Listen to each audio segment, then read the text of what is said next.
Metro city में रहने वाला हर शख्स समय के अभाव में जी रहा है। देश दुनिया में क्या हो रहा है इसको जानने के लिए किसी के पास समय तक नहीं है। ऐसे में हमने सोचा कि देश की टॉप 10 खबरें कम से कम समय में आप तक पहुंचें, इसलिए आज से ये नया प्रयास शुरू किया है।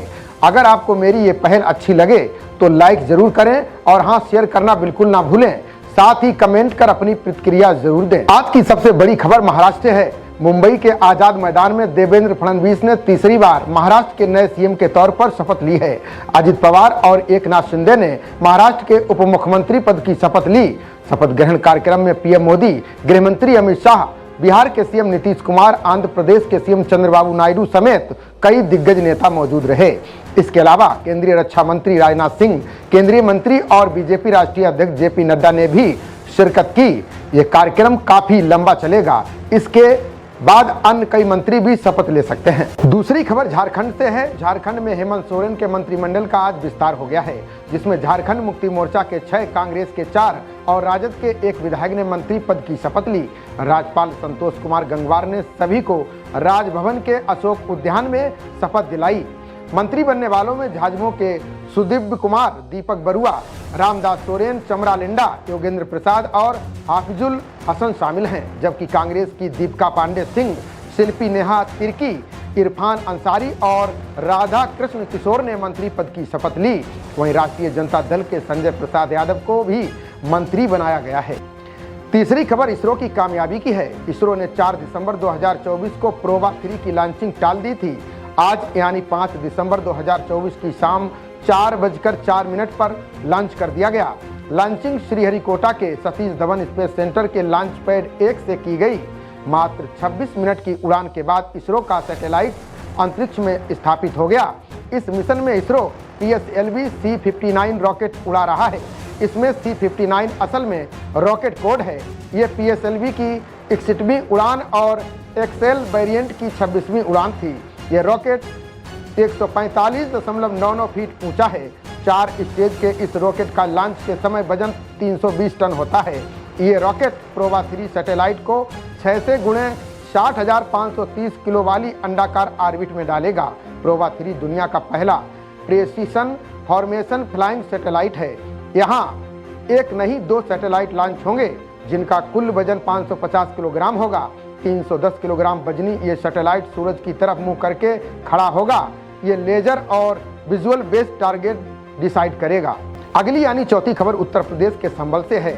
उत्तर प्रदेश के संभल में जामा मस्जिद सर्वे के दौरान हुए बवाल में प्रशासन ने सख्त रुख अख्तियार किया है। जिलाधिकारी ने बवाल में शामिल सभी दंगाइयों के पोस्टर सार्वजनिक स्थलों पर लगाने का आदेश दे दिया है। 24 नवंबर को हुई हिंसा के दौरान उपद्रवियों ने पुलिस पर पथराव और फायरिंग की थी, जिसमें 5 लोगों की मौत हो गई थी और कई पुलिसकर्मी घायल हुए थे। इस मामले में अभी तक 400 से अधिक लोगों की पहचान की गई है। इसमें से 32 को गिरफ्तार किया जा चुका है। 2 FIR में 40 नामजद और 2750 अज्ञात आरोपी बनाए गए हैं। पोस्टर का डिजाइन तैयार किया जा रहा है। इसे आज लगाए जाने की उम्मीद है। पोस्टर में गिरफ्तार लोगों के नाम शामिल नहीं किए जाएंगे। 5वीं खबर केंद्रीय मंत्रालय के कार्यों से जुड़ी है। केंद्रीय सड़क परिवहन मंत्री नितिन गडकरी ने लोकसभा में अपने मंत्रालय से जुड़े कार्यों और सदस्यों के सवालों के जवाब दिए। इस दौरान गडकरी ने सड़क दुर्घटनाओं में होने वाली मौतों पर रोष जाहिर किया।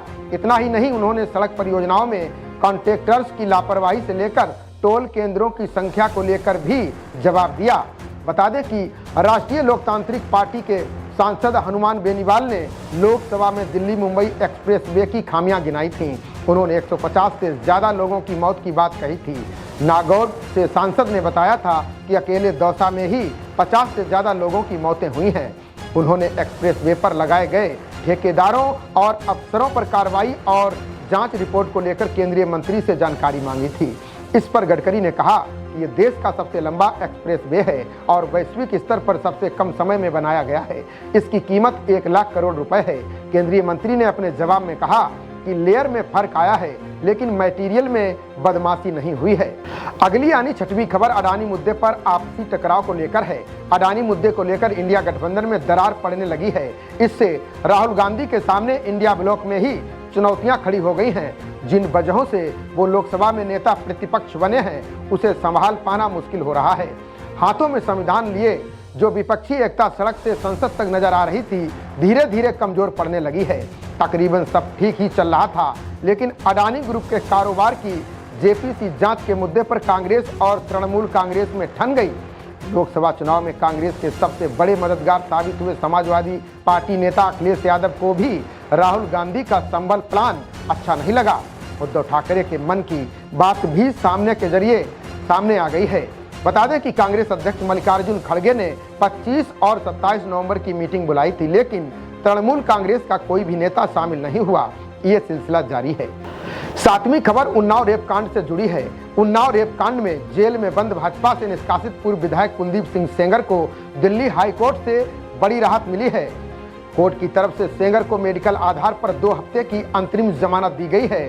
कोर्ट ने सेंगर को एम्स में भर्ती होने और मेडिकल बोर्ड द्वारा चिकित्सीय जांच कराने का निर्देश दिया है। कोर्ट ने जमानत के जरिए कई शर्तें रखी हैं। हाई कोर्ट ने कुलदीप सिंह सेंगर को निर्देश दिया है कि वो पीड़िता या उसके परिवार से संपर्क करने की कोशिश ना करें, साथ ही जांच अधिकारी से संपर्क में रहें। बता दें कि कुलदीप सेंगर उन्नाव में नाबालिग लड़की का अपहरण और उसके साथ दुराचार करने के मामले में आजीवन कारावास की सजा काट रहे हैं। अगली यानी 8वीं खबर देश में माहौल खराब करने को लेकर आई है। पंजाब के अमृतसर में थाना मजीठा के अंदर एक अज्ञात शख्स ने हैंड ग्रेनेड फेंककर तहलका मचा दिया। थाने के अंदर खुली जगह पर ग्रेनेड फेंकने के बाद जबरदस्त धमाका हुआ, जिसके बाद वहां अफरा तफरी मच गई। हालांकि इस दौरान कोई घायल नहीं हुआ। धमाके के बाद हरकत में आई पुलिस ने तुरंत थाने का गेट बंद कर दिया। धमाके की आवाज सुनकर आसपास के लोग भी मौके पर जमा हो गए। सूचना मिलने पर एसपी चरणजीत सिंह, डीआईजी सतिंदर सिंह तुरंत मौके पर पहुंचे और जांच शुरू कर दी। इस हमले की जिम्मेदारी आतंकवादी हैप्पी पासिया ने ली है। 9वीं खबर देश के खिलाफ चल रहे बड़े अभियान से जुड़ी है। आज भाजपा सांसद संबित पात्रा ने राहुल गांधी पर बड़ा हमला बोला। उन्होंने खतरनाक त्रिकोण का जिक्र करते हुए राहुल गांधी को देशद्रोही तक कह डाला। उन्होंने एक फ्रेंच समाचार पत्र में छपी रिपोर्ट का हवाला दिया है। उन्होंने भारत को अस्थिर करने की कोशिशों का भी खुलासा किया। इसके लिए राहुल गांधी देश को सबसे बड़ा गद्दार बताया। 2 दिसंबर को फ्रेंच के एक अखबार में छपी एक रिपोर्ट को लेकर भाजपा सांसद संबित पात्रा ने राहुल गांधी पर जमकर निशाना साधा। उन्होंने कहा कि हम एक खतरनाक त्रिकोण के बारे में बात करने जा रहे हैं। ये भारत को अस्थिर करने की कोशिश कर रहा है। इस त्रिकोण में एक तरफ अमेरिका में बैठे जॉर्ज सोरोस का फाउंडेशन है और अमेरिका की कुछ एजेंसियां हैं। दूसरी तरफ OCCRP नाम का बड़ा न्यूज पोर्टल है।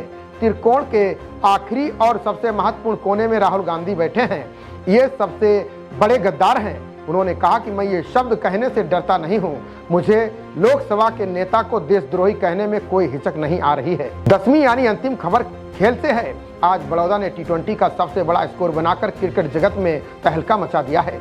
बड़ौदा की टीम ने सैयद मुश्ताक अली ट्रॉफी में सिक्किम के खिलाफ 20 ओवर में 349 रन का पहाड़ जैसा स्कोर खड़ा कर दिया। बड़ौदा की तरफ से भानु पानिया ने 51 बॉल पर नाबाद 134 रन की ताबड़तोड़ पारी खेली।